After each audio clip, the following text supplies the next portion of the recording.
Madame, Monsieur, bonsoir. Merci de nous rejoindre à Canal Algérie. Nouveau numéro de questions d'actu consacré ce soir à l'actualité internationale. Celle-ci reste marquée par les élections aux États-Unis. Le nom du 45e président est connu, Donald Trump, alors que les sondages donnaient une nette avance à la candidate démocrate. Alors que va changer après l'investiture de Trump? Son programme, ses déclarations et le choix de son staff laissent penser qu'il y aura justement un changement substantiel, voire même un changement de cap dans la politique américaine en matière d'économie et de politique étrangère surtout. Pour en débattre, nous avons le plaisir de recevoir avec nous ce soir M. Mohamed Balhi. Vous êtes consultant et auteur. Merci d'être avec nous ce soir. Bonsoir. À vos côtés, Kamal Messari, directeur de publication du quotidien Le Jeune Indépendant. Merci d'être avec nous ce soir. C'est moi qui vous remercie.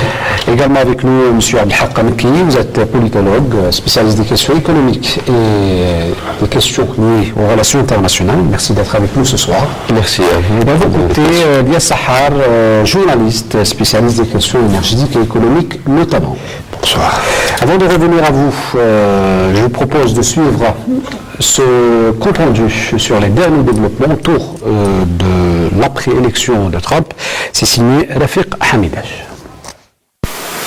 10 jours après son élection à la Maison-Blanche et 72 jours avant son investiture, le nouveau président américain, le républicain Donald Trump, dessine le premier contour de sa future politique.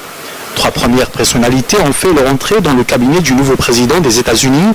Premier à être nommé, le sénateur ultra-conservateur Jeff Sessions comme ministre de la Justice. Ce sénateur est un fervent opposant à l'immigration, à l'avortement et au mariage homosexuel. La désignation de Jeff Sessions à ce poste reflète la détermination de Donald Trump à tenir ses promesses électorales concernant l'immigration. Pour rester dans la politique interne du nouveau président, Stephen Bannon est désigné au poste de haut conseiller de la stratégie présidentielle de Donald Trump. Bannon est un ultra-conservateur spécialiste des médias. Il a dirigé un site informatique catalogué à la droite de l'échiquier politique américain. L'autre domaine hyper important pour les États-Unis, la sécurité intérieure, et c'est un ancien général à la retraite, Michael Flynn, qui a été choisi pour occuper le poste de conseiller à la sécurité nationale. Cet ancien général avait dirigé la DIA, le renseignement extérieur américain. Michael Flynn occupera ainsi le poste le plus stratégique de la Maison-Blanche sur les questions de défense. Un autre poste non moins important, celui de directeur de la CIA. Le choix de Donald Trump pour occuper ce poste s'est porté sur Mike Pompeo, un député républicain du Kansas réputé être un opposant à l'accord sur le nucléaire iranien. Faut-il alors conclure à une remise en cause de l'accord sur le nucléaire iranien paraphé durant le second mandat de Barack Obama? Un tel retournement de la politique étrangère américaine entraînerait inévitablement un grand rapprochement avec l'Arabie Saoudite et un soutien inespéré au lobby des compagnies pétrolières internationales qui rêvent de revoir le prix du baril de pétrole renouer avec la hausse. D'autres lourds dossiers attendent le nouveau locataire de la Maison-Blanche, la situation en Afghanistan, en Syrie et en Irak et la lutte contre Daesh. Donald Trump doit également se démarquer de son prédécesseur concernant les mesures à prendre face à la menace nucléaire nord-coréenne. Les relations des États-Unis avec la Russie, la Chine et l'Union européenne seront également redéfinies si on prend en considération le discours électoral de Donald Trump. Mais en attendant l'investiture du nouveau président américain le 20 janvier 2017, seule la bourse de New York continue à réagir positivement à l'élection du multimilliardaire Donald Trump. Alors, je commence avec vous, M. Abdelhak Kamki. Une surprise ou une fatalité de voir Donald Trump président? Une surprise, non, parce que le système américain le permet. En fait, M. Trump a bénéficié d'un vote des grands électeurs, mais pas d'un vote au suffrage universel.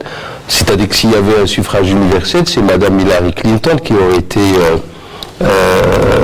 l'élue.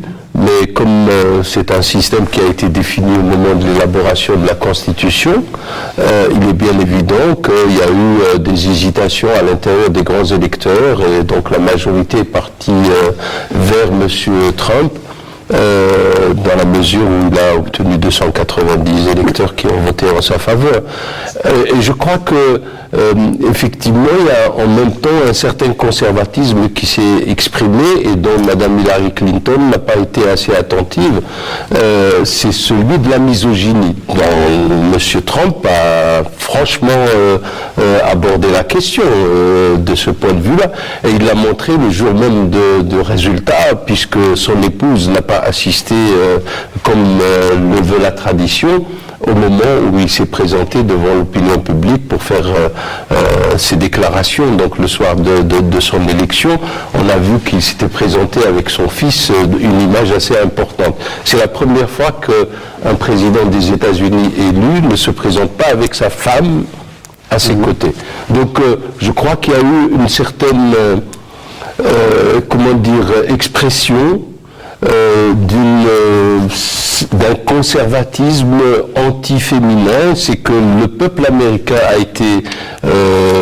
a accepté le fait qu'il y ait un nombre de couleurs dans l'État, mais n'accepte pas qu'une femme dirige les États-Unis pour le moment. N'oublions pas que les États-Unis sont assez dominés par l'esprit mormon, et les mormons ont une position assez rigoureuse en ce qui concerne justement la présence féminine d'une manière générale dans la société américaine. Alors, une surprise, une fatalité, Mme Sari.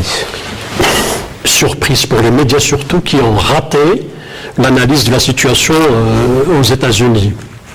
C'est-à-dire, l'élection de Trump démontre qu'il y a une véritable rupture entre les médias et la classe qui a voté pour Trump.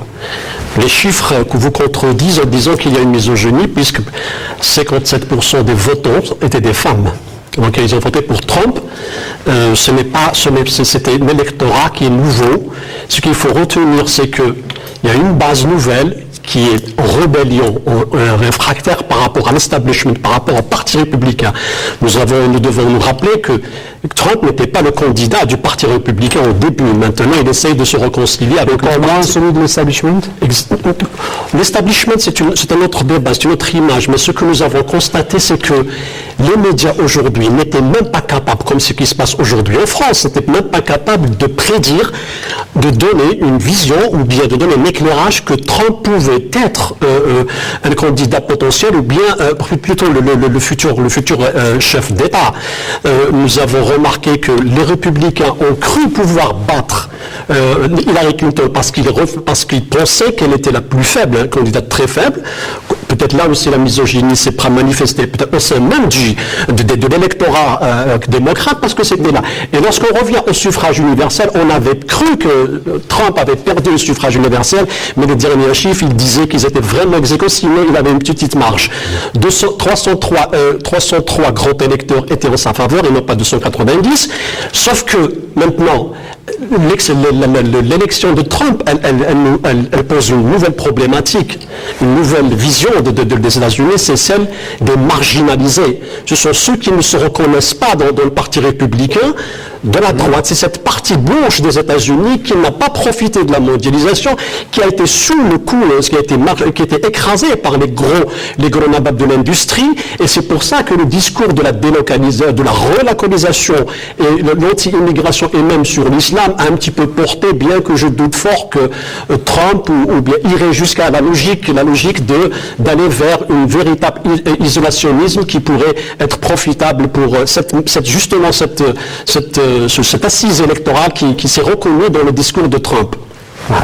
Monsieur Belhi, je ne sais pas si vous voulez répondre à la première question. Est-ce que c'était une surprise ou quelque chose que l'establishment attendait, même si les médias ont été pris de court, comme vient de le dire M. Msari, ou on va rentrer dans le vif du sujet pour parler et se poser la question, est-ce que Donald Trump est le candidat de rupture?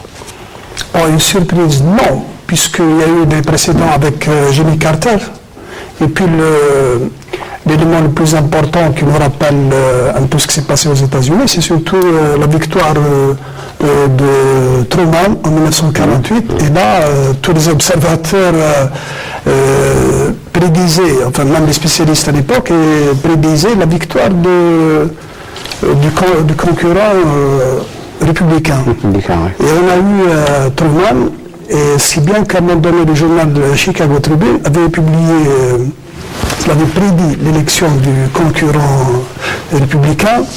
Et on a cette célèbre photo de Truman qui exhibe la une du Chicago Tribune qui annonçait la défaite de Truman, alors que Truman était victorieux. Donc c'était une surprise. Il y a eu des unes, justement, le président de cette bah, c'est élection cela, qui avait préparé la victoire de... Voilà. Voilà. Donc là, c'est le Chicago Tribune. Et depuis, on n'a plus entendu parler de ce journal. Surprise, oui, parce que surtout, moi, je ne parle pas du cas américain. Je parle un peu de l'effet des élections présidentielles sur un peu les pays du Maghreb, parce que ça nous intéresse en premier lieu. À un moment donné, il y a quelques semaines avant les élections aux États-Unis, il y a eu un sondage qui disait que au Maroc, en Arabie Saoudite et en Tunisie, on était pour Hillary Clinton. Ça veut dire qu'il y a un lobby puissant tel que les gens sont pour Hillary Clinton. Les Marocains ont financé la campagne de Clinton. Voilà. En Algérie, les avis étaient un peu, disons, convergents, divergents. Différents par rapport aux prédictions au Maroc et en Tunisie, parce qu'on sait que Hillary Clinton, c'est d'abord le lobby sioniste. Et heureusement, d'ailleurs, avec la défaite de Sarkozy hier et la défaite de Clinton, l'Algérie a échappé au scénario pire. C'est-à-dire, on aurait eu, imaginez une situation, on aurait eu Clinton aux États-Unis et Sarkozy en France. Pour nous, c'est terrible. C'est une feuille de route qui se préparait. Voilà, il y a une feuille de route qui se préparait. Maintenant, ce qui est intéressant, c'est intéressant de cadrer le débat sur les manipulations, sur l'importance des médias. Quand il y a un mélange entre l'argent et l'establishment, je prends le cas, par exemple, en France, où on a, par exemple, un mélange entre les journalistes, une journaliste qui devient l'épouse d'un politique. Je prends un cas précis, c'est Christine Ockrent, épouse qui était et Kouchner. Donc, on ne sait plus où est le journalisme, où est le politique. Et puis, c'est aussi valable dans pratiquement tous les pays du monde, donc le poids des médias. L'effet, justement, de Trump, le post-Trump, on a eu, avec le premier tour des primaires en France, Sarkozy qui voulait jouer, se mettre dans la peau de Trump, il commençait à accuser les journalistes, à attaquer les journalistes. En fin de compte, lui, c'était la copie. Trump, c'est l'original. Ça n'a pas créé le même effet. Ça n'a pas créé le même effet. Pourquoi? Parce que quand Sarkozy était président de la République, l'Élysée traficotait les médias. Donc voilà à peu près. Mais pour revenir, est-ce que justement c'était une stratégie bien élaborée de la part de Donald Trump pour manipuler les médias? Je crois que pour revenir à l'élection elle-même, bon, personnellement, je n'ai pas fait de pari avant l'élection, mais on avait l'impression que le dé était jeté dès le départ, et là, on le doit aux médias, mais aussi aux sondages. Quand vous dites que le dé était jeté, le dé était jeté, c'est-à-dire que c'est Hillary Clinton qui était normalement élue, ça, bien avant l'heure, elle a été élue pratiquement. Je pense que c'est le contraire. Non, parce que même, il y a des gens qui ont fait des paris, des gens qui ont misé. Moi, personnellement, je n'ai pas fait de paris, et je pensais que la candidature de Hillary Clinton était coulée de source, justement à cause des sondages. Mais d'un autre côté, je me disais aussi que finalement, les États-Unis, que le président soit démocrate ou républicain, les États-Unis restent les États-Unis. C'est-à-dire qu'il n'y a pas une très grande différence, pas dans le sens où... c'est la question qui nous intéresse. Est-ce que Donald Trump va être différent des autres? Voilà, ce que je voulais dire est là, parce que moi j'ai suivi un peu beaucoup ce que disaient les électeurs quand ils étaient accostés à la sortie du bureau de vote, etc. Je crois que, parce qu'on n'était pas aux États-Unis, donc on n'a pas suivi. Je crois que le vote, c'est un vote sanction. Le vote, bien que l'écart est très, très, très minime. On l'a vu déjà avec George Walker Bush et Al Gore. Ça s'est joué d'une manière à quelques niveaux. Alors, ce qui fait que l'Amérique, en réalité, divisé en deux, quoi. Il y a pratiquement quelques milliers de voix près.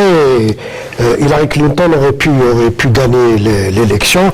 Et là, je crois que ce qui m'a intéressé dans cette élection, c'est pourquoi il y a eu beaucoup de gens qui ont voté Trump. Parce que quand on analyse un peu le parcours de Trump, déjà, dans son propre camp, il n'était pas adoubé. C'était un trouble fait.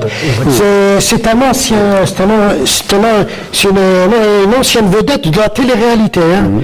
C'est quelqu'un qui a même été élu l'homme le plus sexy des États-Unis il y a une trentaine d'années. Donc c'est un phénomène qui m'a un peu rappelé le phénomène Reagan.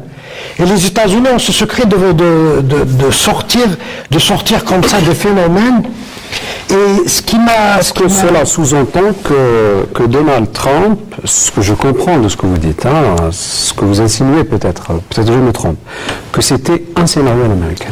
Je pense que le scénario est individuel, parce que Donald Trump, finalement, les gens l'ont un peu caricaturé, mais il n'est pas aussi bête qu'on le dit, il est très intelligent, très rusé. C'est quelqu'un qui a battu tout le monde dans le camp républicain. Et il a fait une campagne très virulente. Il a accusé. Il n'a pas réussi à faire par hasard. Voilà. Il a accusé Hillary Clinton d'avoir créé Daesh avec Obama publiquement. Ça, il fallait avoir le courage de le dire pour quelqu'un qui briguait la présidence des États-Unis. Il a même menacé Hillary Clinton de la mettre en prison parce qu'elle était corrompue. Donc c'est un phénomène. C'est un bulldozer. Il a gagné. Je pense que il a été poursuivi en justice. Il a payé aujourd'hui 25 millions de dollars pour. Alors, question à vous, M. Abdelhak. On a entendu beaucoup de déclarations de la part de Donald Trump qui s'inscrivent, qui sont aux antipodes de celles de son ex-rival Hillary Clinton. Peut-on dire aujourd'hui, que ce soit dans le domaine de l'économie ou dans le domaine de la politique étrangère, peut-on dire aujourd'hui que Donald Trump est le président de rupture? Écoutez, je n'ai pas le sentiment, parce que là c'est une question de sentiment, je n'ai pas le sentiment qu'il est le candidat ou l'élu de la rupture. Ce qu'il faut bien comprendre dans le système des États-Unis, c'est qu'il y a un système qui ne bouge que très très peu selon... Par l'establishment ? De l'establishment, effectivement, qui ne bouge que très très très peu face au président. Mais on le sait parce que, à quelques variables près. Je vous donne un exemple. Lorsque un président vient de la côte Est, il est un peu plus sensible à l'Asie qu'à l'Europe. Mais c'est tout. Sinon, tout le reste, au niveau de la politique internationale, de la politique économique, tout est défini à l'avance. C'est-à-dire que les États-Unis ne poursuivent que leurs intérêts particuliers en tant que nation, et que lorsque l'intérêt qu'ils donnent à une région dépend justement de cet intérêt matériel. Donc on l'a vu durant toute l'histoire, ni les démocrates ni les républicains n'ont changé substantiellement quelque chose dans la politique américaine depuis que le dollar est devenu mais là, les déclarations de Trump pendant l'élection, pendant sa campagne électorale, quand même était très différente de celle de ses Oui, mais il s'agit d'une campagne électorale, c'est-à-dire il s'agit d'un discours. Maintenant, quand vous êtes face à l'establishment dans les structures, c'est tout à fait différent. Je veux dire, entendons-nous bien, son discours sur la Chine a été violent, tout de même si il a été violent. Mais lui, il sait qu'il a d'abord, en tant qu'homme d'affaires, il a des affaires en Chine, mais il sait en même temps que la Chine est une puissance et une puissance nucléaire. Donc comment va-t-il négocier entre sa déclaration un peu tonitruante à l'égard de la Chine et la réalité des rapports entre les nations? Là, la marge est minime, à mon avis. Deuxièmement, il y a un fait entre la déclaration et l'objectif réel. N'oublions pas, c'est quelqu'un, même s'il est un homme d'affaires, qui ne sort pas du sérail politique, donc il n'a pas l'habitude des grandes analyses politiques, et que là, il va se retrouver devant des spécialistes qui ont, comme l'a été par exemple Ronald Reagan avec Milton Friedman, et là, à ce moment-là, tout se dégage à partir de... la réelle politique, c'est autre chose. Voilà, de cette situation-là. À mon avis, il y aura beaucoup de couacs dans la politique de M. Trump, dans la mesure où, effectivement, l'establishment est assez puissant et qui peut le faire reculer sur certaines positions. Certains observateurs ont même qualifié Trump, ça c'était pendant la campagne électorale, de naïf en matière de politique étrangère. Il y a une nouvelle qui a été mise en avant par Trump, c'est-à-dire que toute la campagne électorale de Trump, c'est de remettre en cause beaucoup de faits établis, beaucoup d'accords comme le NAFTA. Il s'est mis, il avait déclaré qu'il allait se retirer de l'accord de NAFTA. C'est vrai que c'est difficile, parce qu'il ne faut pas oublier que les États, je parle des États comme la Californie, si les États-Unis quitteraient le NAFTA, c'est 117 milliards de dollars de pertes. Donc il faudrait savoir qu'il va faire face à cette résistance des États. Donc les gouverneurs auront le mot à dire. Il y a dans l'accord nucléaire iranien, donc c'est un accord qui n'est pas signé par les États-Unis. Là, pour revenir aux promesses, il y a un décalage, il y a toute une distance entre les promesses et les faits. Parce que, attention, il faudrait revenir que la plus importante démarche actuelle pour Trump, c'est de se réconcilier avec le Parti républicain. Parce qu'il n'a pas la majorité au sein du Congrès, donc il doit récupérer.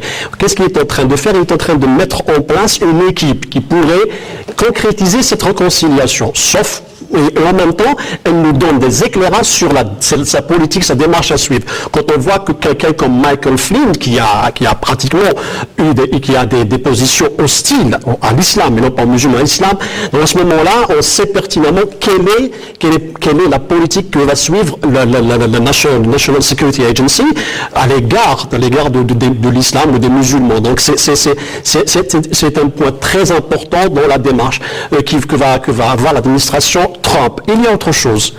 Le problème de la mondialisation se pose. Il a surfé sur la vague de la contestation populaire. Il est allé chercher ses voix et ses appuis et ses soutiens au sein même de cette base qui a été dégoûtée par les promesses qui ont été faites de la mondialisation. C'est ce qui se passe en Europe. Pourquoi actuellement on revient, on est passé de l'État national vers la mondialisation qu'on appelle aux États-Unis la globalisation, pour revenir encore une fois vers l'isolationnisme. C'est ce discours-là il y a un débat aux États-Unis, certes, pour que Trump puisse concrétiser ses promesses, il lui faut au moins 10 mandats, mais le débat se pose. Ce sont ceux qui l'ont soutenu, qui l'ont tenu, ce sont les marginaux, ceux qui ont vu leur emploi disparaître au profit de la Chine. Parce qu'il ne faut pas oublier que la mondialisation, justement, critique la Chine parce qu'elle a profité de Chine.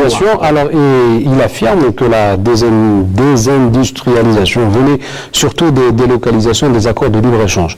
Est-ce que peut-on comprendre des propos de Trump, qui font toujours partie de ces discours électoraux, qu'il va mettre un bémol à ce phénomène de globalisation qu'on connaît depuis les années 90?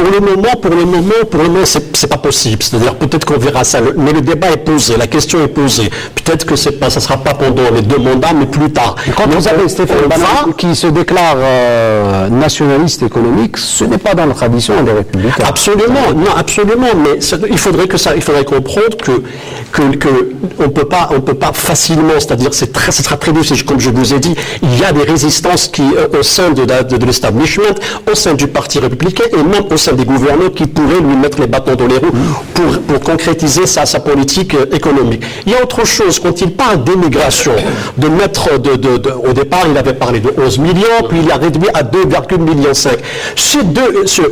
Il faut rappeler que l'administration démocrate a été la plus dure et la plus sévère à l'égard de l'administration.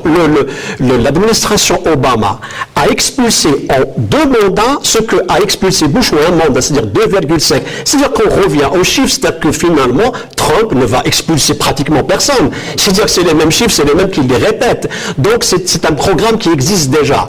Alors il y a ça. Il y a autre chose. Lorsqu'il parle de retrait par l'accord de Pacifique, il n'est pas encore bien ficelé, ça va prendre du temps pour pour les États-Unis puissent se retirer de cet accord-là. Mais le NAFTA, c'est une menace, donc elle ne pourra jamais. Donc, enfin, ça sera difficile. Donc, au sein de l'administration, il y aura des opposants. Lorsqu'il parle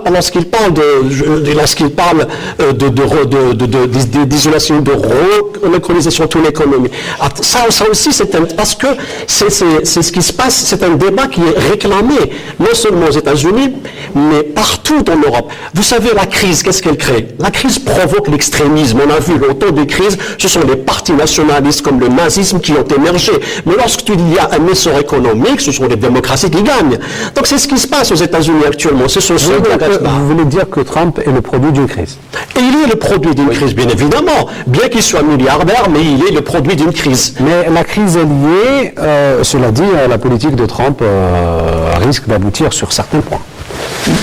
En fait, pour dire vrai, en fait, s'il remet en cause l'option libérale des États-Unis, c'est qu'il doit d'abord changer la Constitution, parce que la chose est définie constitutionnellement. Donc il ne peut pas faire de l'État américain un État isolationniste, étant donné qu'il y a eu des amendements qui ont été effectués il y a, je crois, au total 21 amendements à la Constitution de 1861. Est-ce qu'il peut remettre en cause la politique monétaire des États-Unis à travers le fonctionnement de la Fed? Impossible, parce qu'en fait la diplomatie du dollar date de 1907. C'est-à-dire qu'on a décidé que c'est le dollar qui va être le premier ambassadeur des États-Unis dans le monde. Alors imaginez qu'est-ce qui risque de se passer si se recroqueville. Est-ce que ça ne peut pas fonctionner sans la globalisation? Mais il y a un retour vers les États nationaux. Attention, c'est un discours qui est posé, c'est-à-dire que la probabilité il existe. Oui, mais le discours, c'est un discours, pour le moment, c'est un discours marginal et en même temps marginal, c'est-à-dire qu'il s'adresse à la marginalité le plus souvent. Et il vous dit que la délocalisation a créé une classe moyenne en Asie. Et laminer la classe moyenne aux États-Unis, c'est quand même... C'est juste, c'est vrai. Oui, mais la question qui se pose aujourd'hui aux États-Unis, c'est comment faire d'une politique isolationniste, protectrice de l'économie nationale. Alors là, c'est là où il va y avoir un bras de fer. Et nous le savons, juste pour rappeler, nous savons, puisque nous faisons partie de l'OPEP, que ça n'a pas été une chose facile face à 5 compagnies pétrolières, simplement, entre les pays de l'OPEP qui étaient 13 et 5 compagnies. Donc, alors imaginez toutes les grandes firmes, imaginez Coca-Cola qui accepterait la politique de M. Trump, ça ne me paraît pas facile du tout. C'est-à-dire qu'il y a des piliers qui sont là et qui seront difficiles d'accepter justement un isolationnisme économique. Notamment la trilatérale qui communique très peu. Voilà, en plus. Allez-y, c'est vrai. Ce que vous disiez à propos de rupture, moi, ce qui m'intéresse un peu, c'est ce qui se passerait au cas du Maghreb et du monde arabe. Donc avec on voit que le perdant, entre guillemets, pour ce qui concerne le Maghreb, c'est le Maroc, parce que Hillary Clinton a des liens affectifs, toute la famille Clinton passe ses vacances au Maroc. Cela étant, avec le Maroc, il y a aussi des affinités avec les démocrates. Mais quelque part, Trump leur a échappé. Enfin, il a échappé aux Marocains. Pour ce qui concerne les liens qu'on peut imaginer entre Trump et... Vous voulez dire que les Marocains, tout compte fait, ont joué la mauvaise carte? Quelque part, oui, quelque part. Ils ne sont pas le seul. Oui, bien sûr. Alors, pour ce qui est de l'Algérie, traditionnellement, l'Algérie s'entend bien avec les républicains, puisque le lobby pétrolier. Bien qu'aujourd'hui, avec cette histoire de gaz de schiste, les Américains, ils ont leur propre carburant. Cela étant, je pense qu'il y aura la coopération sur le plan sécuritaire sera plus intense, plus importante. De toute manière, les Algériens ont aidé les Américains après le 9/11, le 11 septembre, dans le domaine des renseignements. C'est ce qui est intéressant. Donc il va y avoir beaucoup plus, parce que l'Algérie est un partenaire privilégié, surtout par rapport à la lutte contre le terrorisme, et on le voit avec... le cercle de feu, l'Algérie pratiquement est entourée de pays instables. Et là, je pense qu'il y a aussi le pragmatisme des Américains, une culture du pragmatisme. Ce qui les intéresse, c'est qu'il y ait des États pivots et des États forts. L'Algérie et l'Égypte sont des États pivots. et autour desquels on peut élaborer des stratégies. Maintenant, il y a la question... Est-ce qu'il y aura un réarrangement de priorité au Maghreb concernant et même si c'est par exemple, il y a aussi les effets, ce qui se passe en Syrie, ça nous concerne. Il ne faut pas oublier que tous les gens qui sont partis, surtout les Tunisiens, il y a plus de 5000 Tunisiens qui sont partis en Irak, en Syrie pour combattre contre le régime, enfin l'État de Bachar al-Assad. Il y a aussi des Marocains, quelques Algériens. Donc ça nous intéresse qu'il y ait une entente entre, par rapport à la Syrie et par rapport à les retombées qu'il va y avoir sur le Maghreb entre Poutine et Trump. Ça, c'est un élément qui est intéressant, qui est positif, je pense. Oui, pardon. Maintenant, par rapport, c'est surtout l'élément fondamental dans tout ce qui nous concerne. Donc, le Maghreb et le monde arabe, c'est considéré comme, disons, des territoires qui ne sont pas une préoccupation majeure. Le MENA, Middle East, Nord-Africa, pour eux, c'est pas une préoccupation majeure pour Trump ou n'importe quel autre Américain. Voilà. Donc la priorité aujourd'hui, c'est comment trouver une solution à la crise libyenne, parce qu'il y a vraiment, on est dans un cafouillis très grave, pour les Libyens d'abord, et pour nous pour la sous-région. Voilà. Je voulais dire, pour revenir à la victoire de Donald Trump, je crois que quand on analyse un peu comment ça a démarré, c'est plutôt la victoire, c'est un challenge individuel, parce qu'il n'avait pas été porté par la force politique qui sont les républicains. Et cet aspect individuel a entraîné pratiquement un mouvement. Le mouvement, je crois que beaucoup de gens caricaturent Donald Trump. Moi, je le considère comme quelqu'un de très intelligent et très habile. Pourquoi? Parce qu'il a su capter pratiquement tout ce qui faisait la toile de fond de ce qu'on pourrait appeler le mécontentement américain, du peuple américain. Il avait attaqué la candidate Hillary Clinton sur la collision avec l'islamisme, parce que tout le monde sait que Hillary Clinton, d'ailleurs les républicains l'ont attaqué sur point, parce qu'ils ont attaqué Obama et Hillary Clinton, et ils ont dit qu'ils avaient fait collision avec les frères musulmans pour développer le printemps arabe, et ça a développé le terrorisme, et toute la région a pratiquement subi un chaos maintenant. Ça, c'est pour l'aspect international. Sur le deuxième plan, il est plutôt interne, et là, parce qu'on ne vit pas aux États-Unis, on ne ressent pas ça, parce qu'on est pris par les médias. C'est qu'il y a un mécontent, il y a ce qu'on appelle un rejet immense de la corruption. Et paradoxalement, Hillary Clinton est considérée comme une femme politique qui est liée au milieu d'affaires. Elle est très liée au milieu d'affaires. Pour le troisième aspect, je crois que ce qu'on ne voit pas nous aussi, parce qu'on est loin, c'est qu'il a su capter un peu tout ce qu'on appelle le laisser pour compte pas forcément de la mondialisation, plutôt du libre-échange. Donc le libre-échange, dans le sens de recentrage démocratique, pour résumer un peu ça. Non, il a l'après-élection. Justement, je viens sur ça. Il a su capter ce mécontentement. Mais là, Trump est président. Là, il est président. Il est président. Et je crois qu'il sera obligé. Là, peut-être il faut peut-être revenir aux années 90, au début des années 90, quand Clinton avait gagné la première élection. L'Amérique était pratiquement avait la croissance économique. Il y a eu la naissance au sein des démocrates, ce qu'on appelait un groupe qui avait créé Moi, je voudrais poursuivre justement, parce que le titre de l'émission est très très intéressant en parlant de rupture. Et je voudrais poursuivre là où s'est terminé Mohamed Balhi. S'agissant du Maghreb et le Ménage en tant qu'Algérien, c'est vrai que l'histoire de notre relation avec l'administration américaine, elle a été justement très favorable avec les républicains, surtout depuis que ce soit lors de la première visite du président Chadli, bien qu'auparavant il y a eu Ben Bella, et que tout le travail qui a été fait avec les républicains va le capitaliser. Il faut ne pas oublier une chose, il y a une différence entre la plateforme 2016 du Parti républicain républicains et Trump. Il faut maintenant oublier Trump, mais se reconcentrer sur le parti républicain. Il est en train, l'intelligence qu'a l'administration américaine, c'est-à-dire quand on parle de l'establishment, c'est de savoir s'adapter avec la situation actuelle, qui est Trump. Trump va finir tôt ou tard, dans les situations à venir, par appliquer le programme des républicains. Donc il ne peut pas s'inscrire en porte-à-faux. Il n'a pas le Congrès. Il a besoin du Congrès, parce que déjà... régime présidentiel, après tout. Oui, mais il a le Congrès. Il y a beaucoup de lois qui ne peuvent pas passer. Bien sûr, la nomination du chef de la NSA ne passe pas par le Congrès, il n'a pas besoin de son approbation, il le sait. Mais là, c'est un poste qui pourrait... Michael Flynn est conseiller. Pour revenir à l'Algérie, nous savons très bien que, bien évidemment, que lorsqu'on parle du man-managing, pourquoi? Parce que les Américains nous ont toujours regardé, pas en tant que pays. C'est bien de parler de pays pivot, mais en tant que bloc.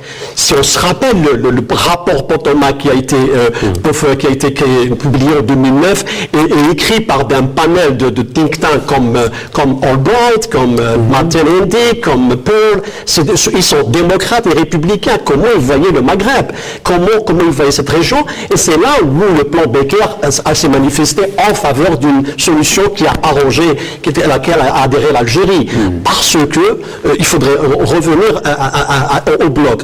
Depuis surtout l'initiative de Stuart Eisenstadt en 98, les États-Unis regardent le Maghreb en tant que bloc.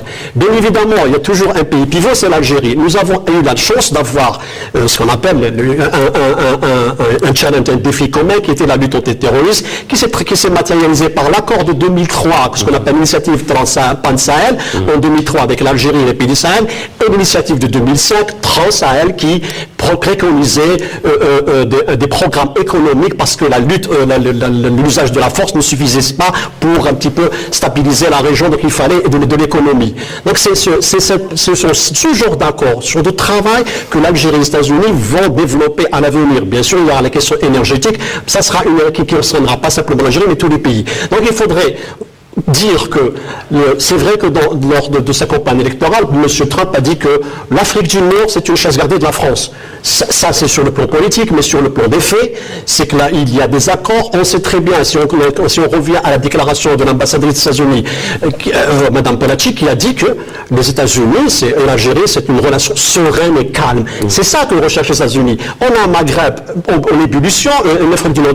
Il faut un pays qui soit calme, qui est capable de canaliser toutes les énergies, ou bien de faire aboutir une solution internationale aux crises actuelles. Pour résumer, l'Algérie avait beaucoup plus à gagner avec Trump qu'avec Clinton. C'est clair. Oui, ça va de soi. Bien sûr. Alors, oui, pour revenir tout à ce que je disais tout à l'heure, la rupture, je crois que je rappelais qu'à la mi des années 90, il y avait un groupe qui s'était créé autour des démocrates surtout, et qui a donné un peu la situation actuelle, ce qu'on appelait le groupe du nouveau siècle américain. Une fois que l'Union soviétique était tombée, c'est un groupe qui préconisait d'assurer la suprématie américaine, c'est-à-dire c'était terminé, l'URSS n'existe plus, les États-Unis doivent asseoir leur suprématie parce qu'ils sont capables de mener des guerres, plusieurs guerres en même temps. Et je crois que là, c'est l'élection de Trump constitue un échec pour cette théorie. Pourquoi ? Parce que d'abord, il veut se réconcilier avec la Russie. Parce que ce groupe-là, justement, c'est lui qui a créé pratiquement les événements d'Ukraine. Il y a même des gens qui ont accusé, il y a même des gens au sein du Congrès qui ont accusé des gens qui sont un peu, parce que... Est-ce qu'on peut envisager je dirais pas une annulation, mais une révision des accords de Minsk de 2014? Je ne sais pas, je n'irai pas jusqu'à dire ça, mais j'ai l'impression que Trump veut marquer une rupture avec cette politique-là qui a été supportée par les démocrates, surtout par les démocrates, et cette politique-là favorise l'axe marocain, l'axe israélien, l'axe saoudien, etc. Tous les pays un peu qui sont les pendants de la politique extérieure américaine. Et j'ai l'impression que Trump veut donner une autre image des États-Unis et peut-être reconquérir le terrain économique. Et c'est peut-être pour ça qu'il a choisi comme d'ordre redonner sa grandeur aux États-Unis. Pas par les armes, mais par... Les États-Unis, d'abord, c'est son slogan de campagne. Alors, on reste un peu dans la politique étrangère, ce qui va devenir la politique étrangère américaine, c'est du nouveau. Hein? À propos d'Axe saoudien, pour prendre un peu ce que dit Lia Sahar, c'est qu'à un moment donné, aux États-Unis, surtout les années 90, et là je me rappelle le décennie noire, c'est qu'il y avait un lobby, ce qu'on appelle aux États-Unis, le lobby saoudien, c'est-à-dire le lobby islamiste, qui avait vraiment du poids au sein de l'administration américaine, vraiment du poids. Maintenant, avec Trump, je pense que lui, l'anti-Daesh, l'anti-wahhabisme. Donc, est-ce que c'est bon pour les Maghrébins, pour les Tunisiens, Marocains, Algériens, qu'il y ait une lutte claire, qu'il y ait une visibilité contre le wahhabisme qui est en train de faire des ravages? Alors, lui, il parle justement d'une lutte claire contre Daesh, le wahhabisme, de manière générale, quitte à s'allier avec la Russie. Il veut s'allier, je crois. En fait, c'est pas encore fait. Moi, j'arrive difficilement à voir M. Trump comme un président de rupture. Parce que même dans ses rapports avec la Russie, il faut tenir compte de la stratégie russe actuellement et de la position qu'a acquise Poutine depuis des mois face à l'Occident, d'une manière générale. Or, qu'est-ce qu'on peut constater? On peut constater que vraisemblablement, durant tous les mois qui sont passés, en tous les cas les 6 ou 7 derniers mois, c'est qu'en fait, on peut constater qu'il y a un déclin de la puissance occidentale d'une manière générale, y compris celle des États-Unis. Et que de ce fait, Poutine, il est clair, il a le plus beau rôle actuellement avec M. Trump. Et donc, quelle rupture va-t-elle avoir? Si c'est une rupture intérieure, peut-être on peut la concevoir. Mais sur le plan international, M. Trump est obligé, de par ses déclarations à l'égard de la Russie et de par cette déclaration à l'égard de la Chine, est obligé de tenir compte qu'il n'y a plus un seul, ou plutôt, il n'y a plus un seul pôle de puissance dans le monde. Mais est-ce qu'il y a un prix à payer? Est-ce qu'il y a un prix à payer? Oui, il y a à la Russie. Oui, il y a un prix à payer, c'est-à-dire qu'il va falloir qu'aujourd'hui, en fait, j'ai lu un article qui est intitulé « Trump, le candidat du déclin de l'Empire américain ». En clair, nous sommes devant une crise qui n'a pas pu être réglée par les politiques. Il y a une perte de confiance du politique et on ne croit pas qu'il va régler. Donc c'est l'après-empire, pour reprendre un peu le titre de Emmanuel Todd. Oui, c'est l'après-empire parce que, en fait, parce que Poutine est en train d'imposer toutes les règles de l'échiquier international actuellement. Et je tiens juste à rappeler la déclaration de Poutine: nous allons, en tant que puissance, dialoguer. Donc, qu'est-ce que ça veut dire? Ça veut dire que la Russie ne va pas dire non, moi j'abandonne toutes les positions que j'ai acquises aujourd'hui. Et les relations transatlantiques, donc tout ça, Donald Trump qui a qualifié justement l'alliance d'obsolète et coûteuse. Oui, parce que pour lui, il faudrait que chaque État participe à sa sécurité, mais là aussi, il faudrait un petit peu qu'il mette de l'eau dans son vin, parce que forcément, ce n'est pas... Je pense que ça ne fera pas l'affaire des États-Unis de balayer comme ça avec des déclarations. Est-ce qu'ils ont le choix, justement? Non. Écoutez, un État un pays qui a des bases militaires un peu partout dans le monde, il ne peut pas se permettre le luxe de casser une organisation qui a été là, qui constitue pour lui une colonne vertébrale. N'oublions pas partout. Donc les États-Unis sont en train même de chercher de nouvelles extensions en Afrique à travers l'Africom. Donc il faut. Ce sont que des déclarations. Il y a le droit international et en plus il y a autre chose. La charte aux accords. Il ne peut pas. Lorsque Trump, il fallait faire la différence entre Trump candidat et le Trump républicain, parce qu'il va devenir, il est obligé. Il faudrait obliger qu'il revienne à la plateforme politique et économique du Parti républicain de 2016.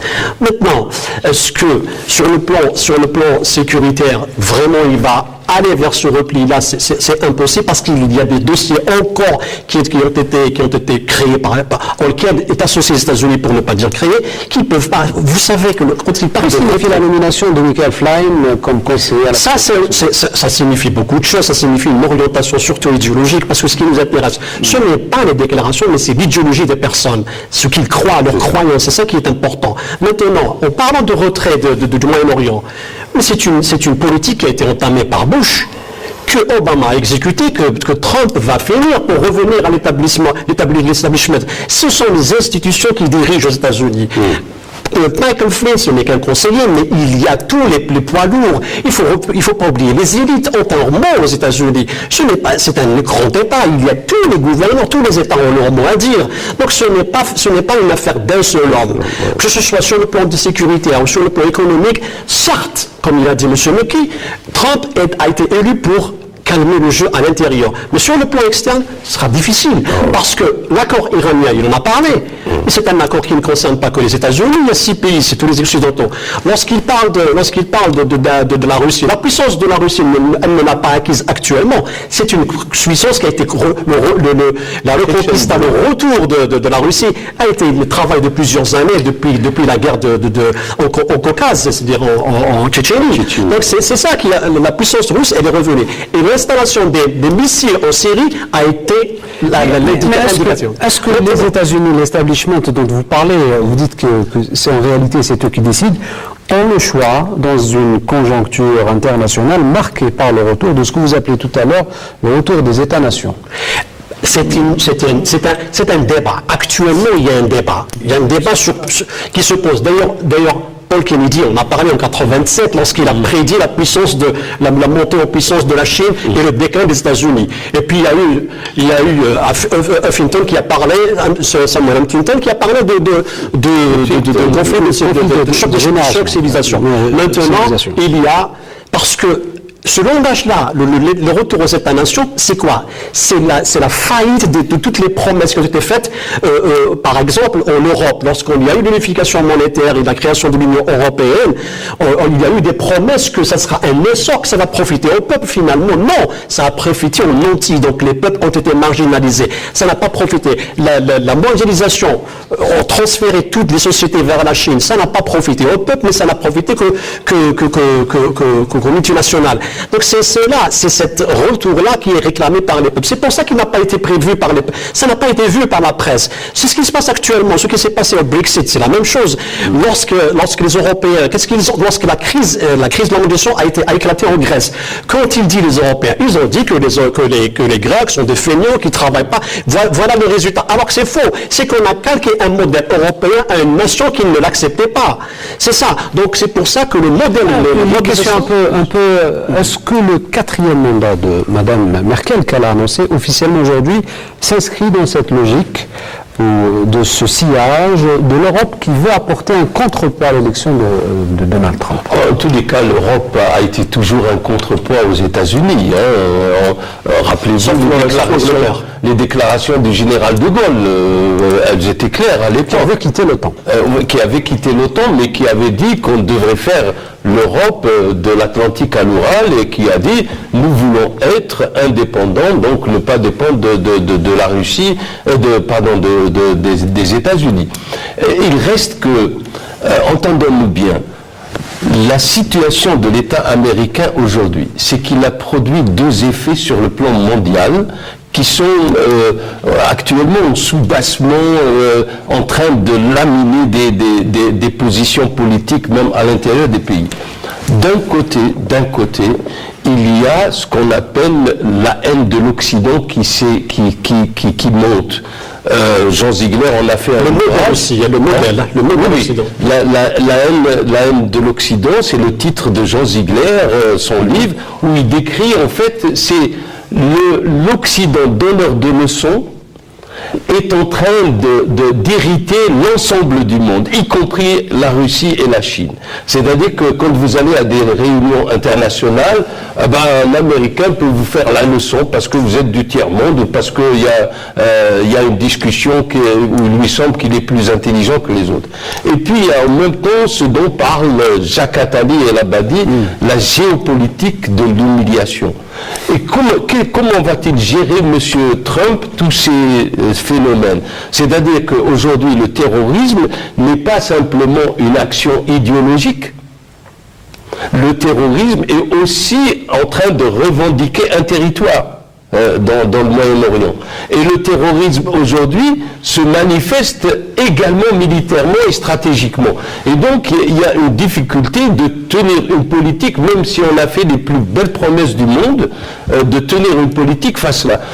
Il y a une montée, on le sait, un rejet de l'Occident d'une manière générale, un rejet de la politique américaine, et M. Trump, sur le plan international, doit faire attention considérablement plus que c'est. Mais maintenant, autre chose, c'est que moi ce que je crains en tous les cas, et je vais le dire très franchement, c'est que nous ne devons pas être complaisants face à un discours qui est un discours extrémiste, qui est un discours de l'extrême droite la plus dure, qui rappelle les années difficiles. Oui, M. Trump est le produit de la crise, c'est-à-dire il est le produit d'une crise qui n'a pas pu être résolue par la classe politique tout entière et par la classe économique, puisqu'on a vu les banques refaire des bénéfices et distribuer des dividendes mirobolantes, alors que le peuple souffrait dans tous les pays occidentaux.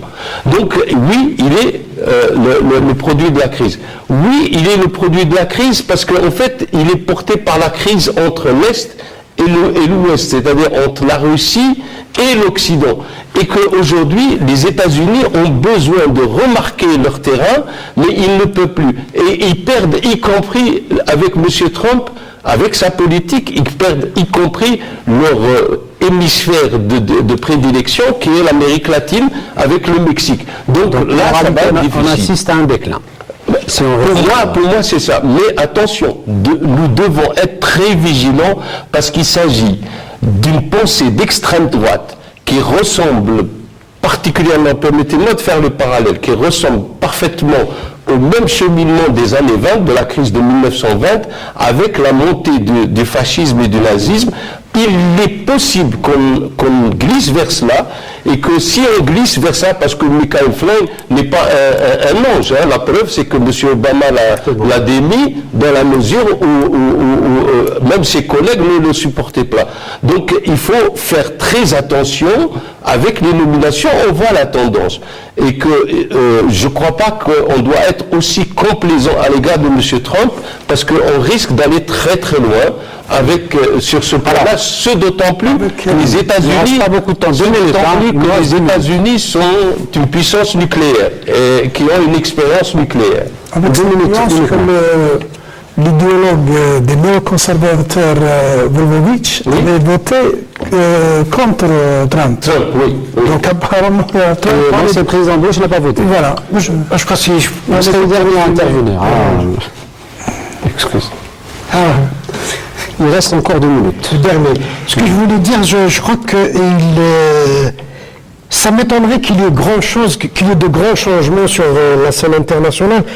Peut-être que le président élu sera peut-être moins guerrier qu'Obama, parce qu'on a vu, Obama est venu avec un prix Nobel de la paix, il a poursuivi la guerre, comme le faisait George Bush en Syrie, en Libye, la guerre du grand discours du Caire. Je pense que Donald Trump va développer le nationalisme aux États-Unis et peut-être essayer de faire redéployer cette puissance américaine. Est-ce que ce qui est remise en cause par la Chine, avec le patrimoine j'ai pas terminé. Ça n'a pas marché. J'ai pas terminé. Ça veut quand je dis pour se redéployer, parce que c'est une puissance qui est remise en cause. par la Chine et par la Russie. Il ne faut pas oublier que les États-Unis se basent sur le dollar.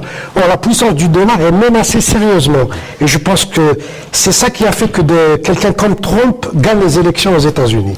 Non seulement 40 secondes, le patriotisme ne peut pas gagner aux États-Unis. Bush a essayé de vendre ça a conduit à la chute de cette idéologie. Il n'y aura pas, pour le moment, on peut parler. Le déclin, c'est vraiment difficile, mais il y a un réajustement. C'est-à-dire, tout d'abord, il faudrait que Trump réajuste sa politique. Réajuste sa politique, et aussi, il faut attendre la tendance qui va se passer, tout ce qui va se faire à l'intérieur du Parti républicain. Bien sûr, les nominations sont une indication de la politique de Trump, et surtout de la politique à suivre, surtout à l'égard des puissances qui est la Russie, la Chine et l'accord de NAFTA. Merci Kamal Messari, DP du Jeune Indépendant. Merci à vous également Mohamed Belhi, consultant et auteur. Merci à vous également Abdelhak Mki, politologue, spécialiste des questions économiques et des relations internationales. Et merci à vous également Lia Sahar, journaliste spécialisé ou spécialiste des questions économiques et énergétiques. Merci donc pour tous ces éclairages. Merci à vous également Madame, Monsieur de nous avoir suivis. Je vous rappelle, vous pouvez nous laisser vos commentaires sur notre page Facebook, Questions d'actu. Sinon, je vous dis au revoir et à la semaine prochaine pour un autre débat de Questions d'actu.